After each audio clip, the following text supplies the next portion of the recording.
My 24F partner 31M of almost 6 years cheated on me and lied about it in the strangest way. My partner of 6 years says monogamy is no longer working for him. Posted on our polyamory updated X2. My 24F partner 31M of 6 years is no longer okay with monogamy. When we first started dating he told me he was poly, but I said I was strictly monogamous and he said that was a non-issue for him. Now, 6 years later, I've found out that he was intercoursing with many online partners over the years. I was devastated not only because this broke our agreement of monogamy but because he kept it hidden and was chatting with so many people without me ever knowing or consenting. I told him that this was not monogamy, that I considered this cheating, and that this was not polyamory either, as it is my understanding that poly is a consensual and open communication between all parties involved. He agreed that it was wrong and said he'd stop, and we've been trying to work it out for the last couple months. But now, after coming to him and saying I need more intimacy, he has told me that he finds it difficult to be intimate with me without drawing on other sources for intimacy. Flirting with other people makes him more flirty towards me. Intercoursing other people makes him want intercourse with me. This is killing me. It feels like he said that I am not enough for him to want intimacy with, and that someone else always has to be involved. I feel jealous and angry and bitter. I'm convinced that he's Snapchatting other people. I feel paranoid and anxious. I don't feel like myself. I honestly mostly feel like the agreement of our relationship has been spit on and I was foolish and naive to assume that he would uphold it in the first place. I don't even know if what he's asking for is considered polyamory because all my knowledge comes from him. I don't know what to do. I've entangled my life with this person who has shown to not be trustworthy, and he's asking for a dynamic that would require a lot of trust that I'm not sure I have anymore. I love him, but I don't know how to set aside my jealousy and be open to poly. Update 1. So I came home from work tonight and he was gone. Which is weird because it was late and he works early in the morning. I notice the shoes that are gone are the hard to get on and off shoes that he doesn't really wear unless he's wearing them for a while. I get this gut feeling, so I text him, "Where are you?" He responds that he's going for a McDonald's run.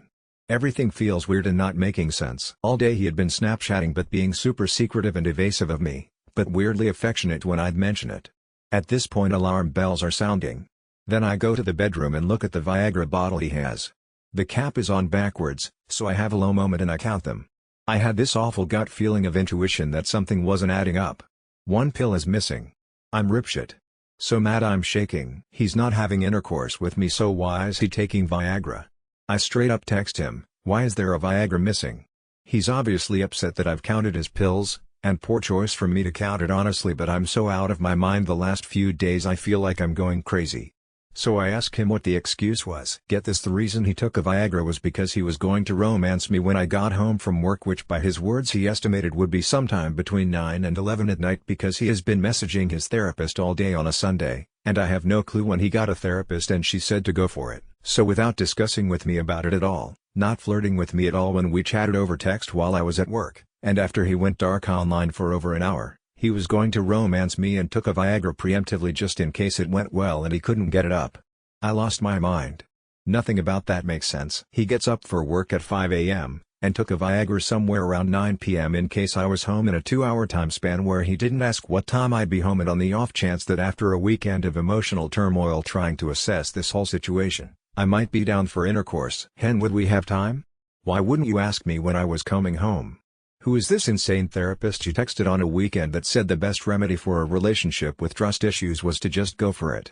Why wouldn't you communicate with me your intentions even the slightest, not even by casually flirting over chat? Why did you instead go dark for hours only to answer when I'm questioning why you're not home? I feel like I'm going crazy. It makes absolutely no sense. But he sounded so genuine. When I asked if I could read the texts with his therapist, he refused. He maintains that he took a Viagra in hopes of having intercourse with me tonight, but I don't understand why it had to be tonight after I'm coming off work late at night and we both know that he has work early in the morning. It all seems so shady and weird, especially after his strange texting behavior all weekend. So I'm done. I packed my car as full as it could get. I said I was done talking it out and that I didn't want to try and work things out anymore. I took the cats and I blocked him on everything, and I'm going to get the rest of my stuff tomorrow. And I feel calmer and more at ease than I have in months.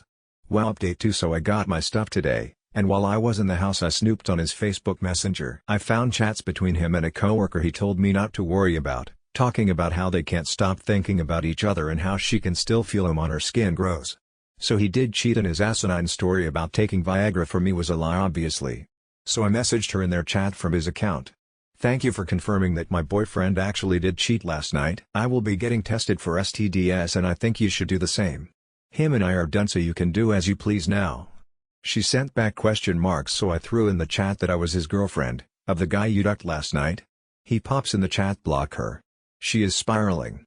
We broke up days ago, messy. This is immature, we should be acting like adults." The last thing I sent was, "I'm not spiraling. We broke up last night after he came home from ducking you. Stop gaslighting this poor girl."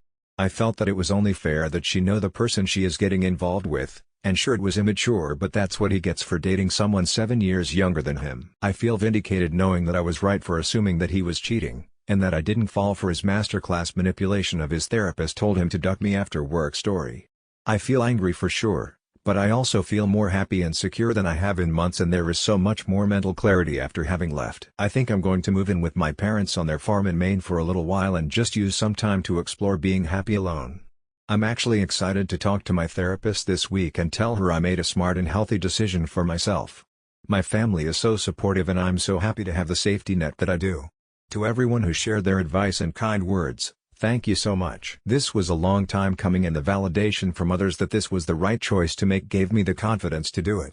To the people who sat and shared with me their experiences in polyamory, you helped me understand that polyamory is not just getting to date and talk to other people, it's about love and trust and mutual respect. I was too young to fully understand this going into the relationship, and this experience has taught me to stand my ground on my boundaries, because everyone has boundaries that deserve to be respected.